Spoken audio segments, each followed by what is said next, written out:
जय Hind students, welcome to study for civil services. मैं हूं आपका एजुकेटर कमलाक्ष झा और ये ज्ञान सर का पेड कोर्स का लेक्चर है गाइस, करंट अफेयर्स का, जो आप देख रहे हैं। और जिन भी स्टूडेंट्स को ज्ञान सर के पेड कोर्स को ज्वाइन करना है, ये दिए गए नंबर पर आप कांटेक्ट करके ज्वाइन कर सकते हैं। यहाँ पर जीरो से लेकर सिलेक्शन तक की प्रॉपर सिविल सर्विसेज की तैयारी करवाई जाती है। दिए गए नंबर पर कांटेक्ट करके बैच की इंफॉर्मेशन की जानकारी जो है वो ले लीजिए। और ये हमारे टेलीग्राम के चैनल्स और ग्रुप्स हैं जिनको आप ज्वाइन कर सकते हैं। इंस्टाग्राम के पेज को फॉलो कर लीजिएगा, यहाँ पर गवर्नमेंट एग्जामिनेशन से रिलेटेड अपडेट्स आपको मिल जाएंगी। और इसके अलावा ये सब टॉपिक्स हैं आज के, जिनको हम लोग एक एक करके डिटेल में कवर करने वाले हैं। और अभी तक आपने लाइक का बटन हिट नहीं किया तो लाइक का बटन जरूर हिट कर दीजिएगा। गाइज, हम लोग एक ऐसे हीरो के बारे में बात करेंगे जिन्होंने अपनी जिंदगी भारत के स्वतंत्रता संग्राम और विश्व शांति के लिए समर्पित कर दी। हम बात करेंगे राजा महेंद्र प्रताप सिंह जी के बारे में, जिनके नाम के साथ राजा तो लगा है, लेकिन इनका जीवन एक सच्चे नेता और कर्मयोगी का था। तो चलिए शुरू करते हैं इस टॉपिक को। तो 138th बर्थ एनिवर्सरी के मौके पर हमारे ऑनरेबल वाइस प्रेसिडेंट ने एक जरूरी बात उठाई। क्या मुझे आप बता सकते हैं वाइस प्रेसिडेंट हमारे कौन है? उनका नाम नीचे कमेंट बॉक्स पे लिखकर। तो हमारे वाइस प्रेसिडेंट ने क्या बोला कि हमारी हिस्ट्री सिर्फ कुछ ही लोगों पर फोकस करती है, जबकि कई महान व्यक्ति जैसे राजा महेंद्र प्रताप सिंह छुप गए हैं। यह बात सही है कि अगर हमें अपने इतिहास को कंप्लीट समझना है तो उन सभी अनसंग हीरोज को याद रखना जरूरी है। राजा महेंद्र प्रताप सिंह जी के बारे में बात करें कि ये कौन थे, तो इनका जन्म 1886 में हथरस उत्तर प्रदेश में हुआ। लेकिन गाइस, ये सिर्फ एक महाराजा नहीं थे, ये एक फ्रीडम फाइटर, रिवॉल्यूशनरी, राइटर और सोशल रिफॉर्मर भी थे। इन्होंने अपनी जिंदगी देश की आजादी, इंडिजीनियस इंडस्ट्रीज को प्रमोट करना और विश्व में शांति फैलाने के लिए लगा दी। सो गाइज, आप सबने पॉलिटेक्निक सुना होगा, लेकिन क्या आपको पता है 1909 में राजा महेंद्र प्रताप सिंह जी ने भारत का पहला पॉलिटेक्निक इंस्टीट्यूट प्रेम महाविद्यालय वृंदावन में शुरू किया था। यह इंस्टीट्यूट सिर्फ पढ़ाई के लिए नहीं, बल्कि सेल्फ रिलायंस यानी कि आत्मनिर्भरता और टेक्निकल स्किल्स डेवलप करने के लिए था।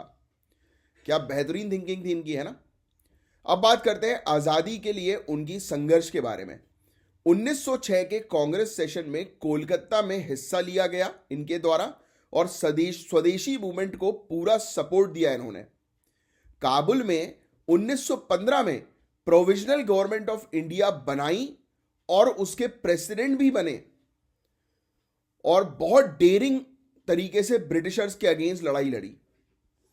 और वर्ल्ड वॉर सेकेंड के टाइम जापान में एग्जीक्यूटिव बोर्ड ऑफ इंडिया बनाई गई और व्लादिमीर लेनिन जैसे ग्लोबल लीडर से ये मिले। तो अब सोचिए कि ऐसे लोगों की कहानी हमारी टेक्स्ट बुक में क्यों नहीं होती? क्या बता सकते हैं आप इसका रीजन मुझे कमेंट बॉक्स पे लिखकर। तो राजा महेंद्र प्रताप सिंह सिर्फ एक नेशनलिस्ट नहीं थे, बल्कि एक इंटरनेशनलिस्ट भी थे। तो बोलते ना, एक व्यक्ति नेशनलिस्ट नहीं, इंटरनेशनलिस्ट भी है। क्यों? वर्ल्ड फेडरेशन बर्लिन में 1929 में बनाई गई, जिसका इंपैक्ट यूनाइटेड नेशन के फॉर्मेशन में भी देखा गया। तो ये राजा महेंद्र प्रताप सिंह जी जो हैं, तो सोचो उनाइटेड नेशन के फॉर्मेशन में इनका एक इंपॉर्टेंट रोल था, जिसके बारे में लोगों को पता ही नहीं है। इनका नाम भी काफी सारे लोगों ने सुना तक नहीं होगा। 1932 में उनका नोबेल पीस प्राइज के लिए नॉमिनेशन हुआ था, सोचिए आप, बट किसी को पता नहीं है इनके बारे में। कितने अफसोस की बात है। स्वतंत्रता के बाद भी राजा महेंद्र प्रताप सिंह का काम रुका नहीं। इन्होंने पंचायती राज के कंसेप्ट प्रमोट किए और मथुरा से एमपी बने, मेंबर ऑफ पार्लियामेंट, और बनकर इन्होंने देश की पॉलिसी मेकिंग में कंट्रीब्यूट किया। सो गाइस, राजा महेंद्र प्रताप सिंह जैसे लोग हमें एक इंपॉर्टेंट लेसन देते हैं कि इतिहास सिर्फ कुछ लोगों का नहीं होता। अगर हम इन अनसंग हीरोज को याद नहीं रखेंगे तो हम अपने इतिहास का एक बड़ा हिस्सा खो देंगे। अब सवाल यह उठता है कि हम इन अनसंग हीरोज को याद कैसे रखें? तो उनके कंट्रीब्यूशन पर रिसर्च को बढ़ा के स्कूल्स और कॉलेजेस के सिलेबस में इनका जिक्र हो, और सबसे जरूरी उनकी कहानियां सुनकर शेयर किया जाए। सो गाइज, ये था एक इंपॉर्टेंट टॉपिक। मुझे बताओ इन राजा का नाम क्या था, और इनके कोई भी दो कंट्रीब्यूशन कमेंट बॉक्स पर लिखकर बता दो। ये आपकी ब्रेन स्ट्रॉमिंग प्रैक्टिस है कि आप कितना रिकॉल कर पा रहे हो। ये बहुत जरूरी होता है रिकॉलिंग चीज, कि अभी के अभी आपने सुना देखो और आप कितना रिकॉल कर पा रहे हो। जरा तुरंत वीडियो पॉज करो और अभी के अभी लिख दो। अब गाइस आर्ट एंड कल्चर के पॉइंट ऑफ व्यू से ये टॉपिक इंपॉर्टेंट है, प्रीलिम्स में आ सकता है और बहुत इंपॉर्टेंट है। सेंट्रल एशिया और कश्मीर के शेयर्ड हेरिटेज के बारे में हम बात करेंगे, यानी कि सिंपल शब्दों में जो सेंट्रल एशिया हमारा और कश्मीर है उसके बीच में कल्चर का, संस्कृति का क्या रिलेशन है, आर्ट्स का क्या रिलेशन है। तो काफी इंपॉर्टेंट टॉपिक है। तो सबसे पहले बात करते हैं रीसेंट डेवलपमेंट्स की। सेंट्रल एशिया के और कश्मीर के आर्टिशियंस ने श्रीनगर में एक 3 दिन का क्राफ्ट एक्सचेंज प्रोग्राम में पार्टिसिपेट किया। यह एक हिस्टोरिकल मूवमेंट था। क्यों? क्योंकि आखिरी बार ऐसे आर्टिशियंस का मिलन जो है वो 500 साल पहले हुआ था।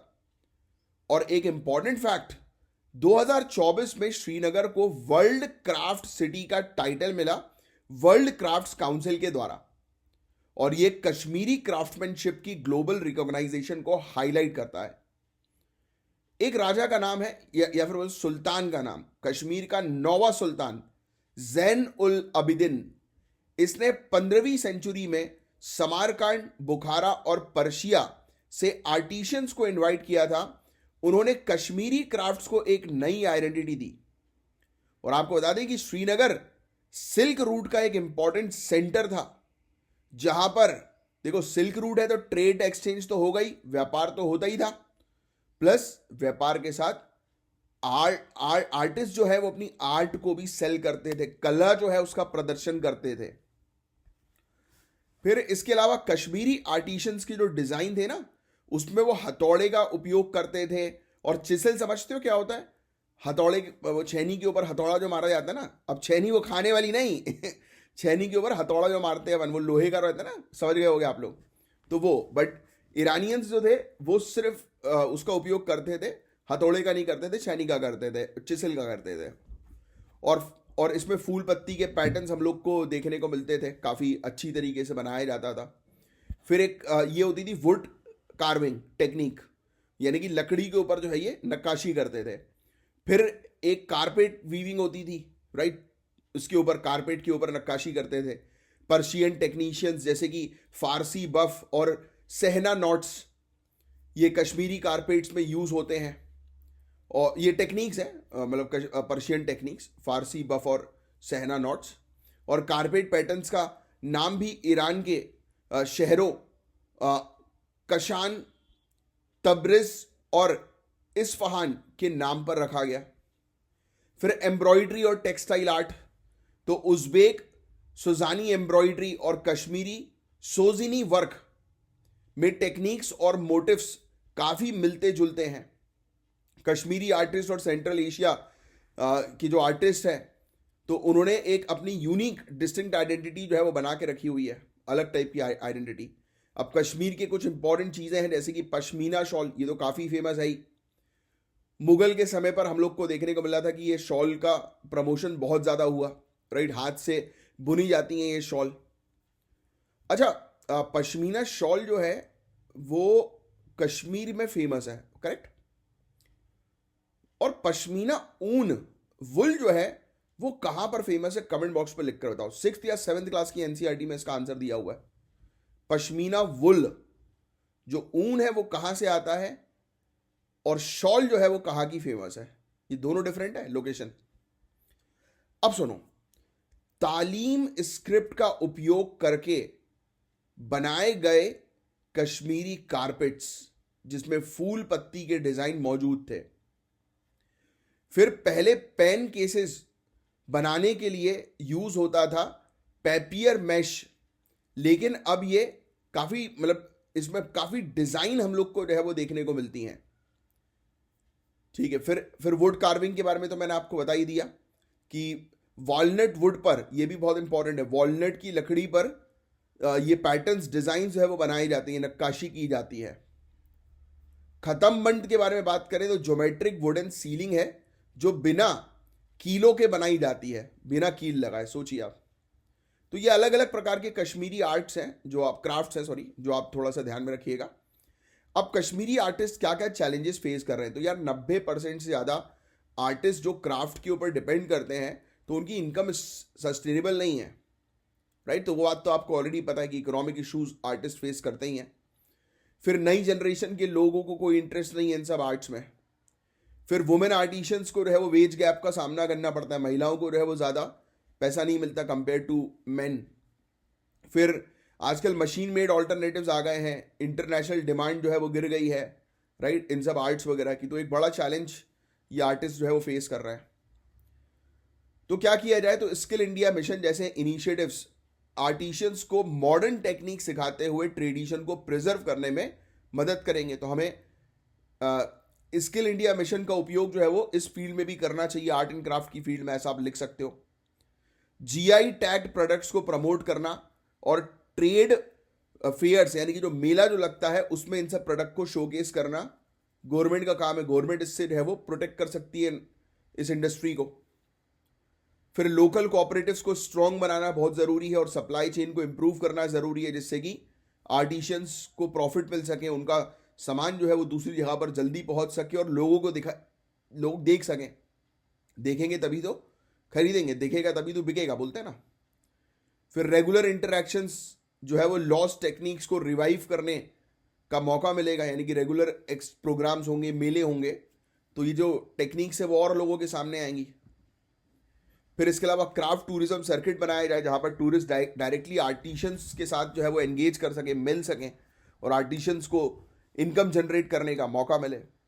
तो कश्मीर और सेंट्रल एशिया के ये शेयर्ड हेरिटेज हमें ये सिखाते हैं कि आर्ट एंड कल्चर किसी बॉर्डर तक लिमिटेड नहीं होती। ये एक लेगेसी है जो हमें आगे ले जाने की रिस्पॉन्सिबिलिटी देती है।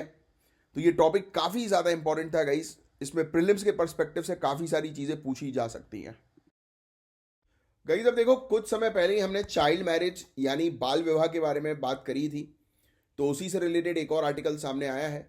तो गवर्नमेंट ने अब इसे खत्म करने के लिए एक ज़बरदस्त कैंपेन लॉन्च किया है, तो इसके बारे में हम बात करने वाले हैं।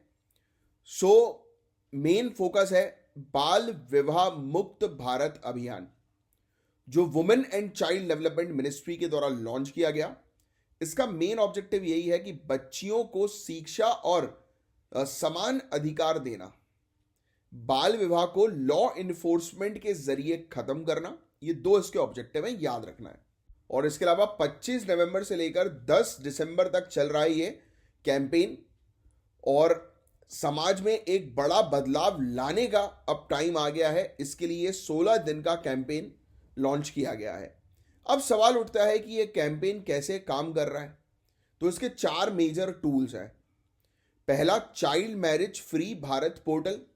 ये एक ऑनलाइन प्लेटफॉर्म है जहां आप बाल विवाह की रिपोर्ट कर सकते हैं, कंप्लेन फाइल कर सकते हैं prohibition of child marriage act 2006 के तहत, और चाइल्ड मैरिज प्रोहिबिशन ऑफिसर्स की डिटेल्स देख सकते हैं। दूसरा, CMPOs का रोल, यानी कि चाइल्ड मैरिज प्रोहिबिशन ऑफिसर्स का रोल।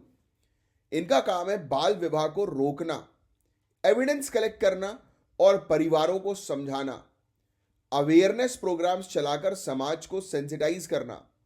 तीसरा है टारगेटेड स्टेट्स, वेस्ट बंगाल, बिहार, राजस्थान जैसी स्टेट्स में चाइल्ड मैरिज अभी भी काफ़ी ज़्यादा है, तो यहाँ स्पेशल एफर्ट्स किए जा रहे हैं।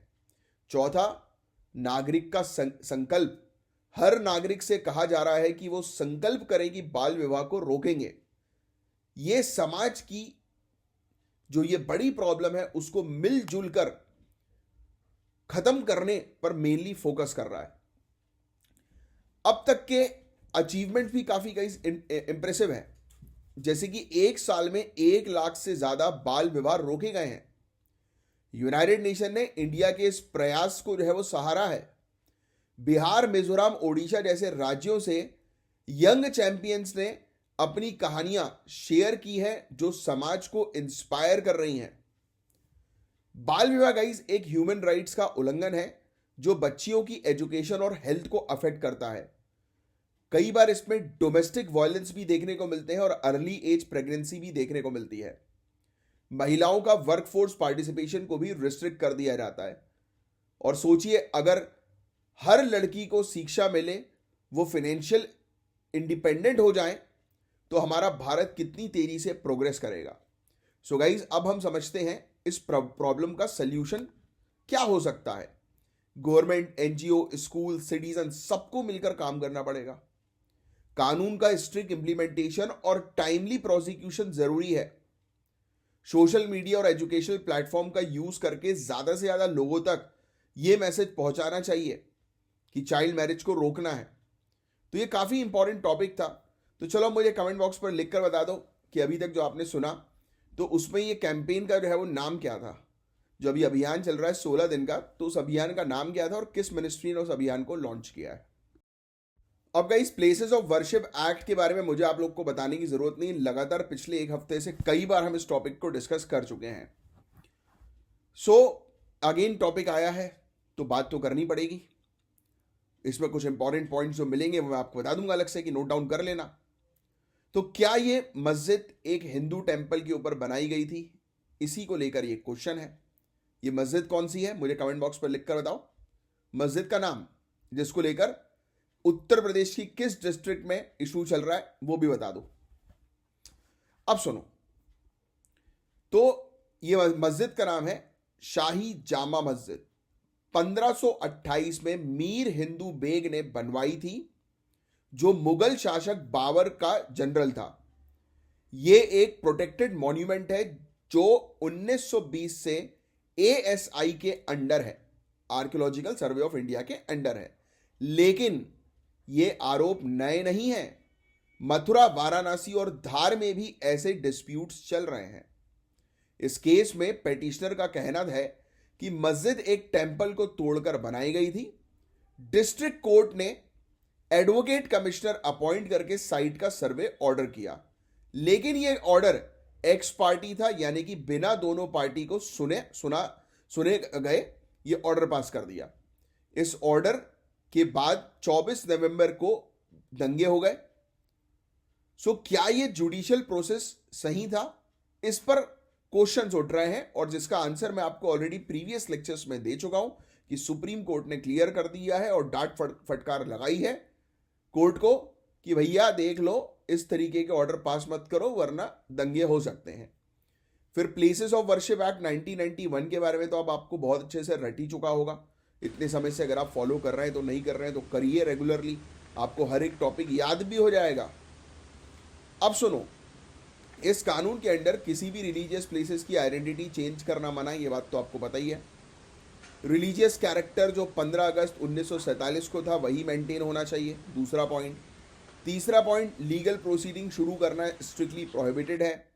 चौथा पॉइंट, एक्सेप्शन अयोध्या डिस्प्यूट का था कि अयोध्या डिस्प्यूट को इस कानून के दायरे से बाहर रखा गया है। क्यों रखा गया है बता दो कमेंट बॉक्स में लिखकर।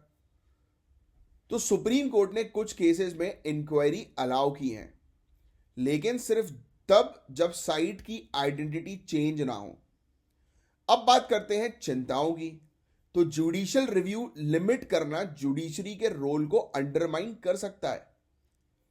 यह कानून का 15 अगस्त 1947 का कट ऑफ डेट जो है वो कई बार आर्बिट्ररी लगता है, मनमाना लगता है। अयोध्या मामले का एग्जेम्पशन इनकंसिस्टेंसी क्रिएट करता है कि क्यों भाई इसको क्यों एग्जेम्प्ट कर दिया। तो ये इश्यूज कहीं ना कहीं कम्युनल हार्मनी और सेक्युलरिज्म को चैलेंज करते हैं। तो संबल केस का एक एग्जाम्पल, मतलब एक ऐसा एग्जाम्पल है कि कैसे जुडिशियल डिसीजन कम्युनल टेंशन को एक्सेलेट कर सकता है। देखा नहीं आपने? एक्स पार्टी ऑर्डर ने मस्जिद कमेटी को चैलेंज का चांस नहीं दिया। कोर्ट और सोसाइटी के लिए एक वार्निंग है कि सेंसिटिव इश्यूज को संभाल कर हैंडल करना है। सो गाइस, अब सवाल उठता है कि इस तरीके के डिस्प्यूट्स का सॉल्यूशन क्या हो सकता है। तो ऑनरेबल सुप्रीम कोर्ट को प्लेस ऑफ वर्शिप एक्ट के प्रोविजन पर क्लियर इंटरप्रिटेशन देनी चाहिए। पॉलिटिक्स को लीगल इशू से अलग रखना जरूरी है। इंटरफेथ बातचीत, डायलॉग और शेयर्ड हेरिटेज पर फोकस करना चाहिए। हमें अपने सेक्युलर और प्लूरलिस्टिक एथोस को प्रिजर्व करना होगा कि आपस में सब लोग भाईचारे से रहें, कोऑपरेशन के साथ रहें। तो ये एक कॉम्प्लेक्स इशू है जो लीगल और सोशल एंगल दोनों को इन्वॉल्व करता है। तो ये था एक अच्छा टॉपिक लगातार न्यूज में, और जो टॉपिक्स लगातार न्यूज में होते हैं उससे रिलेटेड तो क्वेश्चंस बनते ही हैं बॉस। अब बड़ा इंटरेस्टिंग टॉपिक है बीएसएफ यानी कि बॉर्डर सिक्योरिटी फोर्स का। ये एक ऐसी फोर्स है जो हमारी देश की सीमाओं की सुरक्षा में सबसे आगे खड़ी रहती है। तो आइए बात करते हैं और बहुत इजी तरीके से इस टॉपिक को समझेंगे। तो 1 दिसंबर 2024 को हमारे ऑनरेबल प्राइम मिनिस्टर ने बीएसएफ के 68th यानी कि 60वें रेजिंग डे के मौके पर ग्रीटिंग्स एक्सटेंड किए। हमारे ऑनरेबल प्राइम मिनिस्टर ने बीएसएफ की ब्रेवरी और कमिटमेंट को अप्रिशिएट किया। क्या आपको पता है कि बीएसएफ का फाउंडेशन 1965 में रखा गया था, और यह फोर्स सिर्फ एक बॉर्डर गार्डिंग एजेंसी नहीं है बल्कि नेशनल सिक्योरिटी का एक इंपॉर्टेंट पिलर है। सो बीएसएफ की शुरुआत होती है 1965 में इंडिया पाकिस्तान वॉर के बाद। तब जरूरत थी एक स्पेशलाइज्ड फोर्स की जो इनफिल्ट्रेशन को रोक सके, घुसपैठियों को रोक सके। आज BSF ministry of home affairs के अंडर काम करती है, याद रखना है। और अब लोग देखो, बीएसएफ डिफेंस के अंदर नहीं है, मिनिस्ट्री ऑफ होम अफेयर्स के अंदर है। और इसके पास air wing, marine wing, artillery regiment और इवन कमांडो यूनिट्स भी हैं। क्या आप सोच सकते हैं एक बॉर्डर फोर्स इतनी एडवांस हो सकती है जो हमारी बीएसएफ है? तो बीएसएफ के इंपॉर्टेंट रोल्स की बात करें, पहला, बीएसएफ पाकिस्तान और बांग्लादेश की लैंड बॉर्डर्स पर तैनात है। दूसरा, सुंदरबंस डेल्टा और सर क्रीक जैसे एरिया में बीएसएफ अपने मॉडर्न वाटरक्राफ्ट्स का यूज करती है। तीसरा, एंटी नक्सल ऑपरेशंस और कश्मीर इनफिल्ट्रेशन कंट्रोल में भी इसका रोल बहुत इंपॉर्टेंट है। चौथा, United Nations peace keeping mission के लिए हर साल ट्रेन्ड ऑफिशियल्स भेजे जाते हैं। सो बीएसएफ को कुछ कानून के अंडर शक्तियां जो है वो दी गई हैं, जैसे सीआरपीसी और एनडीपीएस एक्ट के तहत। और अगर एक्सटर्नल एग्रेशन या इंटरनल डिस्टर्बेंस होती है तो आर्टिकल 355 के अंडर सेंट्रल गवर्नमेंट बीएसएफ को तैनात कर सकती है। सो बीएसएफ की इंपॉर्टेंस समझना जरूरी है। ये पहली चीज, तो ये फर्स्ट लाइन ऑफ डिफेंस है। लगभग 2.6 लाख सोल्जर्स के साथ ये दुनिया की सबसे बड़ी बॉर्डर गार्डिंग फोर्स है जो 6000 किलोमीटर से ज्यादा इंटरनेशनल बॉर्डर्स को सिक्योर करती है। और ये ना सिर्फ स्मगलिंग रोकती है बल्कि काउंटर इंसर्जेंसी ऑपरेशंस भी कंडक्ट करती है। तो BSF central armed police force का एक हिस्सा है।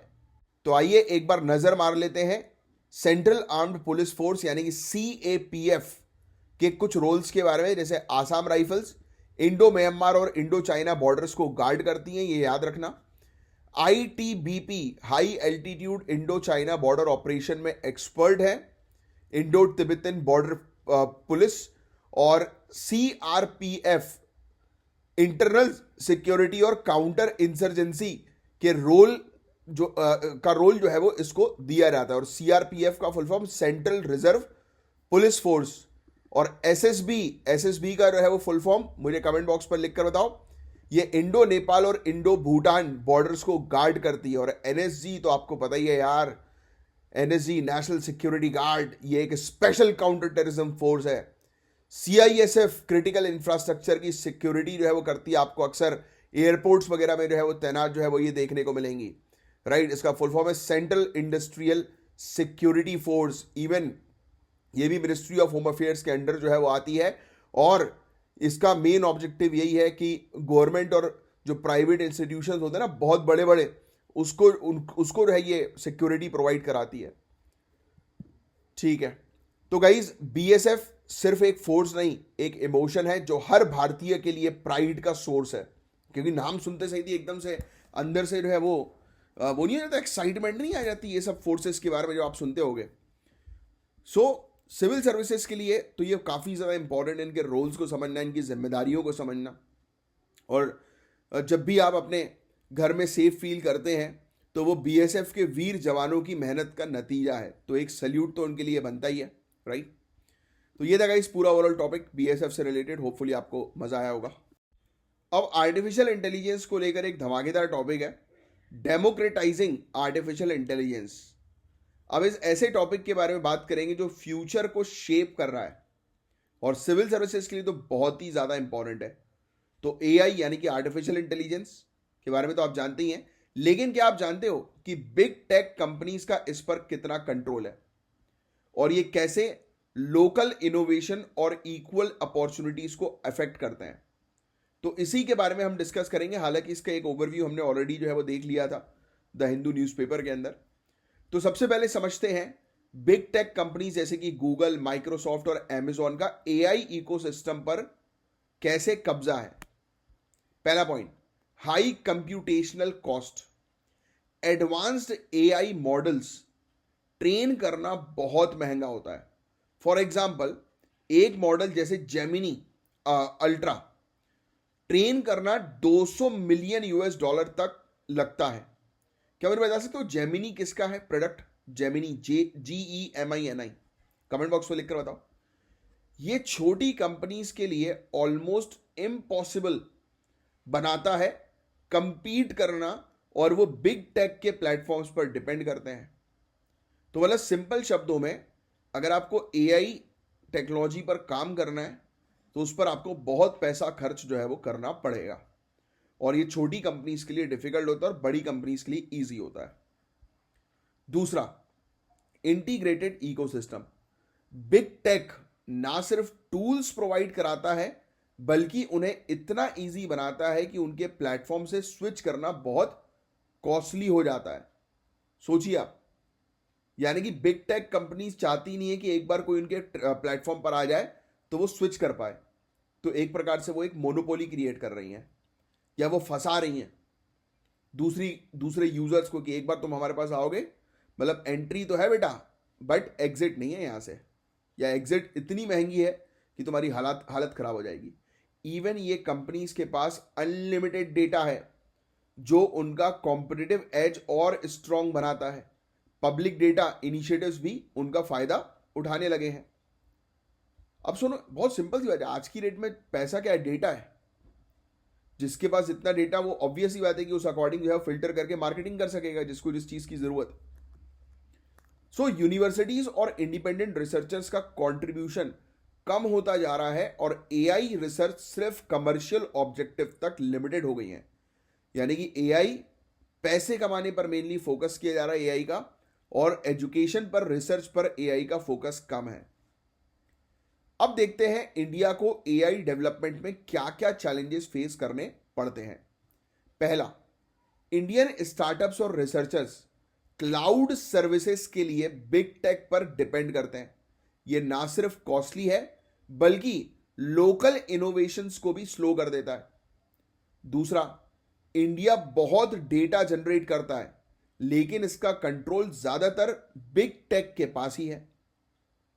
नेशनल सुपर कंप्यूटिंग मिशन जैसे इनिशिएटिव होने के बावजूद हम बिग टेक के ग्लोबल कैपेबिलिटीज से अभी काफी पीछे हैं। Indian talent global tech companies में माइग्रेट कर जाते हैं, यानी कि हमारे अच्छे ब्रेन्स जो हैं वो बड़ी बड़ी कंपनीज के अंडर काम कर रहे हैं, जो डोमेस्टिक एआई इनोवेशन के लिए एक बड़ा गैप क्रिएट करता है। अब देखो, सोल्यूशन भी है, इंडिया में भी ये इंप्लीमेंट हो रहे हैं, जैसे कि इनिशिएटिव जैसे कि मेघराज और नेशनल सुपर कंप्यूटिंग मिशन। इनसे लोकल कंप्यूटेशनल रिसोर्सेज इंप्रूव हो रहे हैं, यानी कि हम अपना खुद का क्लाउड इंफ्रास्ट्रक्चर डेवलप कर रहे हैं। एनडीएपी और डीईपीए जैसे फ्रेमवर्क से डेटा को डेमोक्रेटाइज किया जा रहा है, लेकिन प्रिवेसी का ध्यान रखते हुए। तो ओपन डेटा प्लेटफॉर्म्स भी हमने शुरू किए हैं। फिर डिजिटल पब्लिक इंफ्रास्ट्रक्चर, यूपीआई और आधार जैसे सक्सेसफुल मॉडल्स को एआई पर रेप्लिकेट किया जा सकता है। एआई फॉर ऑल स्ट्रेटेजी के through health care, agriculture, education जैसे सेक्टर को सशक्त करना पॉसिबल है। अब बात करते हैं सॉल्यूशंस की जो आगे लिए जा सकते हैं। पहली चीज तो स्मॉल एआई मॉडल्स को प्रमोट करना। लार्ज मॉडल्स की बजाय डोमेन स्पेसिफिक एआई को बढ़ावा देना चाहिए। लोकल टूल्स और प्लेटफॉर्म्स डेवलप करने पर फोकस करना होगा, इसमें इन्वेस्टमेंट लगेगा तो इन्वेस्टमेंट हमें बढ़ाना है। फिर डेटा शेयरिंग को इक्विटेबल बनाने के लिए एक मजबूत फ्रेमवर्क बनाने की आवश्यकता है। यूनिवर्सिटी को फंडिंग और इंसेंटिव प्रोवाइड करके इंडिपेंडेंट रिसर्च को इंकरेज करने की जरूरत है।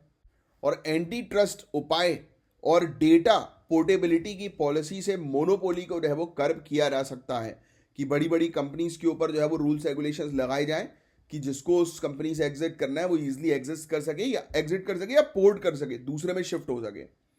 तो एआई एक पावरफुल टूल है जो सिक्योरिटी और इकोनॉमी को एक बदल सकता है, ट्रांसफॉर्म कर सकता है, लेकिन तभी जब ये इंक्लूसिव और एक्सेसिबल हो।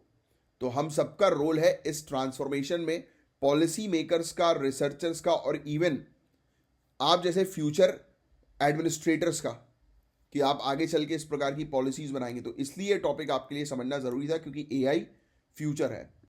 अब बात करेंगे गाइस हम लोग वर्ल्ड एड्स डे के बारे में, और इंडिया के प्रयास के बारे में कि एचआईवी एड्स को कॉम्बैट करने के लिए इंडिया क्या कदम उठा रही है। तो वर्ल्ड एड्स डे हर साल 1 दिसंबर को मनाया जाता है। ये एक ग्लोबल इवेंट है जो अवेयरनेस बढ़ाता है एचआईवी एड्स के बारे में और अफेक्टेड लोगों के अधिकार और के बारे में अवेयरनेस बढ़ाता है और सपोर्ट करता है। इस साल की थीम है take the right path, my health my right. Rights path है, ठीक है, अधिकार का रास्ता, कि अपनी हेल्थ को अपना अधिकार समझना और अवेयरनेस के साथ सशक्त होना। और ग्लोबल एड्स अपडेट 2023 के हिसाब से इंडिया ने एक बड़ी अचीवमेंट की है। 2010 के बाद से हमने नए एचआईवी इन्फेक्शंस में 44% की कमी की है। ये एक बहुत बड़ी सक्सेस है गाइस, लेकिन हमारे सामने चैलेंजेस भी हैं। तो अब सवाल आता है कि इंडिया इस बैटल को कैसे, इस बैटल से कैसे लड़ रही है, इस लड़ाई से कैसे लड़ रही है। तो इंडिया का प्राइमरी प्रोग्राम है national AIDS and STD control programme, यानी कि NACP। अभी तक इसके 5 फेजेस हो चुके हैं और फेज नंबर 5 चल रहा है जो 2021 से 2026 तक चलेगा। इसका मेन फोकस है 2010 की बेसलाइन के कंपैरिजन में एड्स रिलेटेड डेथ को 80% तक कम करना और नए एचआईवी कनेक्शंस को भी 80% तक कम करना। गाइज ये सिर्फ एक सरकारी प्रोग्राम नहीं है बल्कि एक मल्टी सेक्टोरल अप्रोच है। मतलब इसमें हेल्थ, एजुकेशन और सिविल सोसाइटी सब कंट्रीब्यूट कर रहे हैं। अब हम देखेंगे कि फेज 5 में क्या क्या स्ट्रेटेजीज हैं। तो पहला तो अवेयरनेस कैंपेन, एचआईवी को प्रिवेंट करने के लिए एजुकेशन और अवेयरनेस प्रोग्राम्स हैं। दूसरा testing and treatment services, HIV के लिए टेस्टिंग का एक्सेस और एंटी रेट्रोवायरल थेरेपी का डिस्ट्रीब्यूशन है। तीसरा targeted interventions, high risk groups जैसे कि सेक्स वर्कर्स, ट्रक ड्राइवर्स और इंजेक्टिंग ड्रग यूजर्स के लिए स्पेशल प्रोग्राम्स हैं। और चौथा community involvement, grass root level पर एनजीओज और कम्युनिटी बेस्ड ऑर्गेनाइजेशन का इन्वॉल्वमेंट। तो ये सारे प्रयास जो है वो मिलकर इंश्योर करते हैं कि कोई भी एचआईवी एड्स पेशेंट्स अपने अधिकार और हेल्थ से कॉम्प्रोमाइज ना करें। अब बात करते हैं कुछ चुनौतियों की। तो इंडिया में एचआईवी एड्स से रिलेटेड कुछ चुनौतियां भी हैं, जैसे अवेयरनेस की अभी भी काफ़ी ज़्यादा कमी है, खासकर गांव क्षेत्रों में। और भेदभाव तो होता ही है, स्टिग्मा तो बना ही रहता है कि यार ये फलाना व्यक्ति, इसको एड्स, इससे दूर रहो। हाई रिस्क ग्रुप तक सर्विस जो है वो पहुंच नहीं रही है। तो हेल्थ केयर मॉडर्नाइजेशन और कम्युनिटी ड्रिवन कैंपेन के थ्रू हम इन चैलेंजेस को एड्रेस कर सकते हैं। और एचआईवी एड्स के बारे में करेक्ट इंफॉर्मेशन को स्प्रेड किया जाए तो चीज़ें बेहतर होंगी। स्टिग्मा को ख़त्म किया जाए, डिस्कशन जो है एचआईवी एड्स से रिलेटेड उसको नॉर्मल रखा जाए, उसको हुआ ना बनाया जाए भाई, क्योंकि वो एक किसी बीमारी है, एक तकलीफ है और उसका सामना वो बीमार व्यक्ति कर रहा है तो उसके ऊपर और आप प्रेशर जो है वो क्रिएट कर देती है सोसाइटी। और अगर किसी को ज़रूरत हो तो उन्हें टेस्टिंग और ट्रीटमेंट के लिए इंकरेज करें कि हाँ भाई टेस्ट करवाओ, ट्रीटमेंट करवाओ। तो गाइज याद रखें कि हर एक स्टेप मैटर करता है। जितना हम एजुकेट होंगे और लोगों को सशक्त करेंगे उतना ही जल्दी एचआईवी एड्स फ्री इंडिया की तरफ जो है वो हम लोग कदम बढ़ाएंगे। अब देखो सामने आपके एक क्वेश्चन है, ट्राई करो इसका आंसर लिखने की। अब बात करेंगे नेटवर्क रेडीनेस इंडेक्स के बारे में, तो ध्यान से सुनिएगा, काफी इंपॉर्टेंट टॉपिक है ये। तो ये एक एनुअल रिपोर्ट होती है गाइस जो पब्लिश करता है पोर्टुलेंस इंस्टीट्यूट। ये रिपोर्ट दुनिया के अलग अलग कंट्रीज को इवैल्यूएट करती है 4 मेजर पिलर्स के आधार पर। पहला टेक्नोलॉजी, कि टेक्नोलॉजी का एडाप्शन और एडवांसमेंट कितना है कंट्री के अंदर। दूसरा पीपल, कि लोग जो है वो टेक्नोलॉजी का यूज कितना कर रहे हैं और उनकी स्किल्स कितनी डेवलप्ड है टेक्नोलॉजी के मामले में। तीसरा गवर्नेंस, पॉलिसीज और रेगुलेशंस जो टेक्नोलॉजी को प्रमोट या रिस्ट्रिक्ट करती है। चौथा टेक्नोलॉजी का समाज और इकोनॉमी पर क्या असर हो रहा है, राइट, क्या इंपैक्ट हो रहा है। सो आप देखिए ये पिलर्स डायरेक्टली आपके इससे भी रिलेटेड है सिलेबस में। सिविल सर्विसेज जैसे डिजिटल इंफ्रास्ट्रक्चर देखोगे, डिजिटल डिवाइड देखोगे, गवर्नेंस चैलेंजेस देखोगे, तो उससे भी रिलेटेड है, तो ये मेंस के लिए भी काफी हेल्पफुल है। सो इंडिया की परफॉर्मेंस पर एक नजर डालते हैं कि 2024 की इस रिपोर्ट में इंडिया ने किस प्रकार से परफॉर्म किया।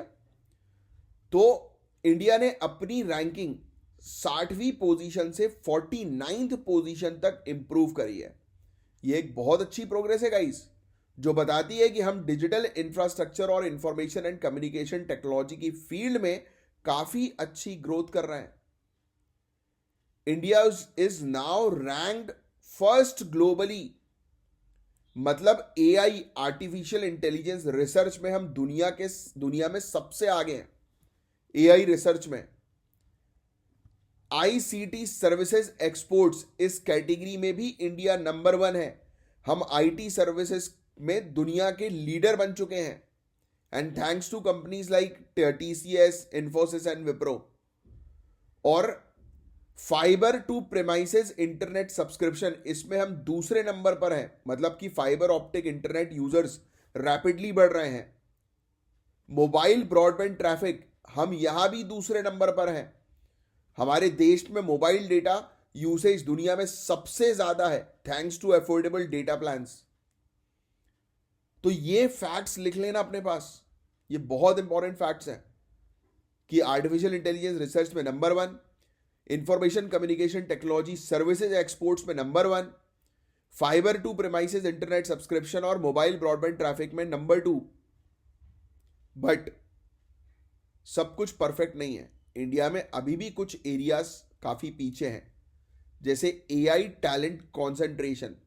हमारे देश में एआई प्रोफेशनल का कॉन्सेंट्रेशन उतना ज्यादा नहीं है, यानी कि एआई प्रोफेशनल्स की कमी है। मोबाइल ब्रॉडबैंड क्वालिटी, इंटरनेट की स्पीड और कनेक्टिविटी में काफी इंप्रूवमेंट की जरूरत है। सो डिजिटल इंडिया के कॉन्टेक्स्ट में आप एग्जांपल्स दे सकते हैं ये सब। एथिक्स के पेपर में भी आप इसका यूज कर सकते हैं, अगर टेक्नोलॉजी फॉर पब्लिक वेलफेयर से रिलेटेड कोई टॉपिक आता है, ऐसे राइटिंग में भी आप इसका उपयोग कर सकते हैं। तो अब ये क्वेश्चन है, इसका आंसर आप नीचे कमेंट बॉक्स पर जो है वो लिखकर बताएं।